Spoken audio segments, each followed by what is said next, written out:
नमस्कार मंडळी, स्वागत आहे आपलं द लखन टॉकवर. मित्रांनो, मी आज जरा आपल्याशी वेगळ्या विषयावर बोलणार आहे. म्हणजे या विषयाला व्यवसाय म्हणायचं, आवश्यकता म्हणायची, की समाजाची बदलती मानसिकता म्हणायची, तेच कळत नाही आहे. मित्रांनो, व्हिडिओला सुरुवात करण्यापूर्वी आपल्या द लखन टॉक चॅनलला सबस्क्राईब करायला विसरू नका. व्हिडिओला लाईक करून कमेंटद्वारे आपली मतं नक्की मांडा. ती जाणून घ्यायला आम्हाला आवडेल. आणि व्हिडिओ आवडलाच तर तो पुढे जरूर पाठवा. तर त्याचं झालं असं, की माझ्या एका मित्राच्या वडिलांचं नुकतंच निधन झालं. त्यांची मुलं पुण्यात नसतात. एक दिल्लीत राहतो आणि एक विदेशात.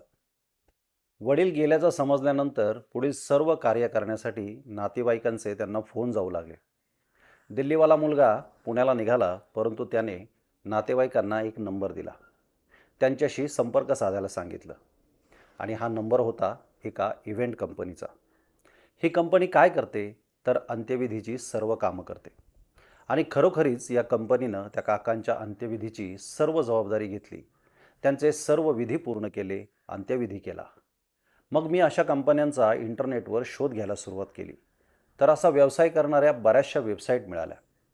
त्यांचं प्रोफाईल चेक केलं तर कोणकोणत्या सुविधा मिळतात हे पाहून खरं म्हणजे मला आश्चर्य वाटलं. मित्रांनो, मृत्यू हे जगातलं अंतिम सत्य आहे. मृत्यूसंदर्भात जगातल्या सर्वच धर्म आणि पंथांनी अत्यंत गांभीर्यानं चिंतन केल्याचं पाहायला मिळतं. सर्वच धर्मियांसाठी जसं जन्म आणि लग्न आदी संस्कार महत्त्वाचे असतात, तसाच मृत्यूनंतर केला जाणारा अंत्यविधी हा देखील महत्त्वाचा विधी असतो.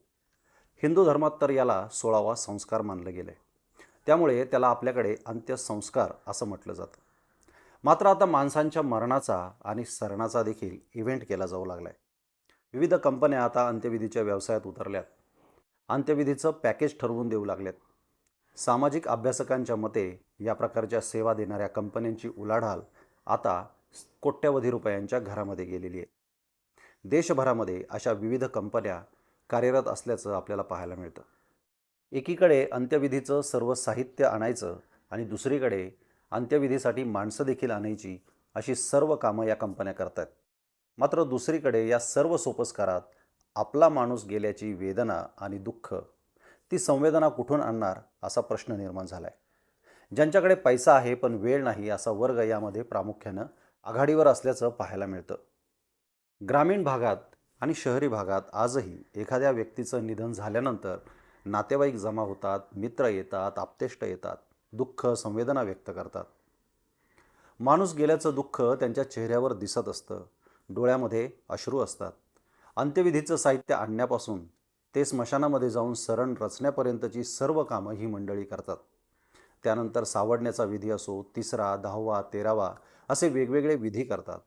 त्याला देखील जवळची माणसं आणि नातेवाईक मंडळी येतात. आता ही सर्व कामं या मॅनेजमेंट कंपन्या करू लागल्या. विशेष म्हणजे त्यांना अशी कामे देणारे क्लायंट मिळू लागलेले आहेत. समाजामध्ये घडत असलेला बदल सकारात्मक मानायचा की नकारात्मक असा प्रश्न अभ्यासकांना देखील पडला आहे.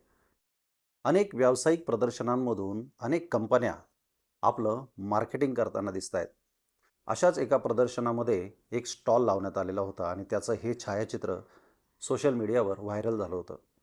इतरांपेक्षा आपली तिरडी अधिक आकर्षक आणि सजविलेली कशी आहे, इथपासून ते सरणामध्ये वापरणाऱ्या लाकडापर्यंतची रसभरीत वर्णनं या इव्हेंट कंपन्यांचे कर्मचारी करीत असतात. गुगलवर अशा प्रकारच्या अनेक कंपन्यांची संकेतस्थळं पाहायला मिळतात. या संकेतस्थळांना भेट दिली असता अनेक कंपन्यांनी अगदी 10,000 रुपयांपासून ते 35,000 रुपयापर्यंतची पॅकेजेस दिल्याचं आपल्याला पाहायला मिळतं. या पॅकेजेसला सिल्वर, गोल्ड, प्लॅटिनम अशी गोंडस नावं देखील देण्यात आलेली आहेत.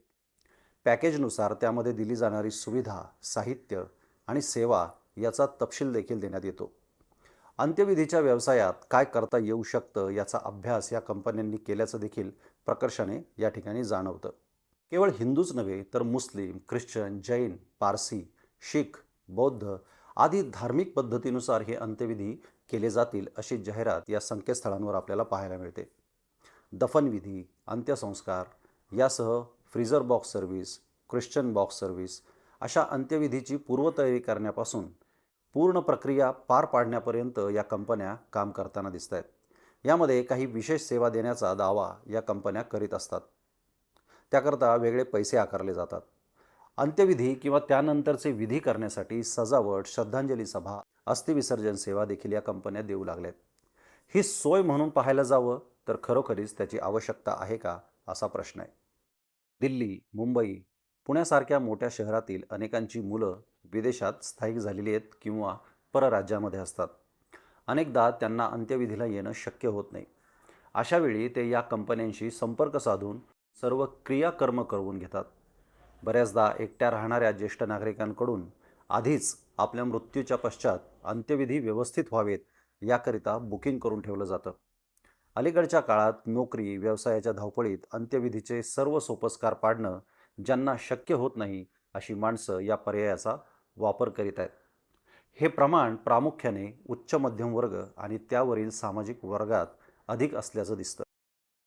यासोबतच एखादा नेता, राजकारणी, उद्योजक अथवा सिनेमा सेलिब्रिटीचं निधन झाल्यानंतर अंत्यविधीचे सोपस्कार पार पाडण्याचं काम या कंपन्यांना दिलं जातं.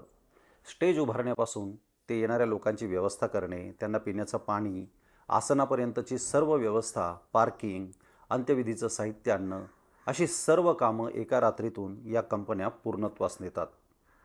या वर्गात असलेलं हे कल्चर आता खाली खाली पाझरू लागलंय. अशा प्रकारे अंत्यविधी करणाऱ्या कंपन्यांकडे जाणारे लोक अनेकदा विदेशातून आलेले, आय टी कंपनीमध्ये असलेले, परराज्यातून आलेले उच्चपदस्थ अधिकारी, उद्योजक वर्गातील असतात. त्यांच्याकडे पैसा आहे पण वेळ नाही. खरं म्हणजे आपली म्हणावीत अशी माणसं नाहीत. आणि असेच ग्राहक या कंपन्यांचे असतात. पाश्चात्य देशामध्ये अशा प्रकारची कंत्राटं दिली जातात. त्यांच्याकडे ही पद्धत असली तरी हा भांडवलशाही धंदा आहे. लग्न, बारसं, वाढदिवस जसे धंदेवाईकपणाने साजरे केले जाऊ लागलेत, तसेच आता मृत्यूचा देखील सोहळा केला जातोय. भपकेगिरी आणि दिखावा हा सामाजिक दोष आता अंत्यविधीमध्ये देखील दिसू लागलाय. मृत्यू विकून पैसा कमाविण्याच्या या प्रक्रियेला संस्कार कसं म्हणायचं? या बाजारूपणाला भावनिकतेची किनार असू शकत नाही. कंपन्यांमार्फत विधी केले जातील, मात्र ते विधिवत होतीलच याची खात्री देता येत नाही. कंपन्यांना फक्त प्रॉफिटची काळजी असते. त्यांच्यामध्ये संवेदनशीलता, आपलेपणा, आपलं माणूस गेल्यामुळे निर्माण झालेली पोकळी, तो हळवा कोपरा कुठून आणणार? हा केवळ सोपस्कार होऊन बसेल. त्यामध्ये भावनिक ओलावा नसेल. ही माझी तरी भावना आहे. सर्वांची मतं अशी असतीलच असं नाही. मित्रांनो, तुमचं देखील मत वेगळं असू शकतं. आपण कमेंट करून आपलं मत नक्की मांडावं. शेवटी ज्याचा त्याचा निर्णय असतो.